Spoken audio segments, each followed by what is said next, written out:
మూలతో బ్రహ్మరూపాయ, మధ్యతో విష్ణురూపిణి, అగ్రతో శివర్రూపాయ వృక్షరాజాయతే నమః. అశ్వత్థ వృక్షం త్రిమూర్తి స్వరూపమని ఈ శ్లోక భావన. ఈ వృక్ష మాహాత్మ్యం గురించి బ్రహ్మాండ పురాణంలో నారదుడు వివరిస్తాడు. అశ్వత్థ వృక్షం మూలంలో అకారం, మానులో ఉకారం, అది ఇచ్చే పళ్లలో మకారం వెరసి ఆ వృక్షమంతా ప్రణవ స్వరూపమంటుంది బ్రహ్మాండ పురాణం. జగజ్జాలపాలం గజకంఠమాలం శరచంద్రబాలం మహాదైత్యకాలం నభో నీలకాయం దురావారమాయం సుపద్మాసహాయం భజేహం భజేహం.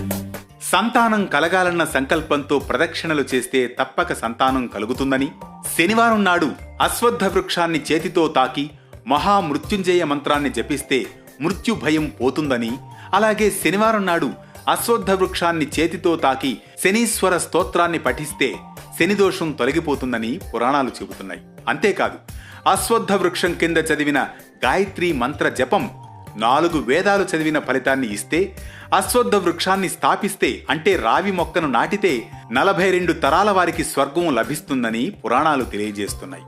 వృక్షాలలో తాను అశ్వత్థ వృక్షమని స్వయంగా సాక్షాత్తు ఆ శ్రీమన్నారాయణుడే వివరించినట్లు మన పురాణాలు చెబుతున్నాయి. అందుకే దీనిని దేవతా వృక్షంగా కొలుస్తారు మన భారతీయులు. ఎన్నో మహిమలున్న ఈ అశ్వత్థ వృక్షం గురించిన ఓ కథనం కూడా తెలుసుకుందాం. పూర్వం నరసింహస్వామి వారు అవతరించి హిరణ్యకశ్యపుణ్ణి సంహరించినప్పుడు ఆ రాక్షసుడి నాభిలోని దుష్ట రక్తం స్వామి గోళ్లకు అంటుకోవడంతో స్వామివారి గోళ్లు విపరీతంగా మంటలు పుడతాయట.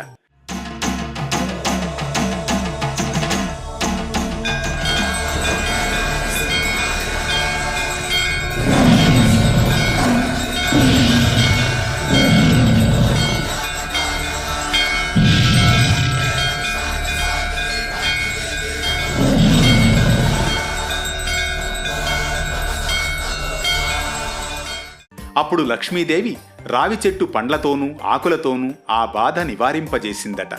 అందుకు స్వామివారు సంతోషించి ఆ వృక్షాన్ని నిన్ను అంటే లక్ష్మిని భక్తితో సేవించిన వారికి విషబాధలు తొలగిపోయి పాపాలు నశించి మనోభీష్టాలు నెరవేరుతాయని ఆశీర్వదిస్తారట. మరో ఆసక్తి గొలిపే అంశంతో మళ్లీ కలుసుకుందాం పరమార్థంలో.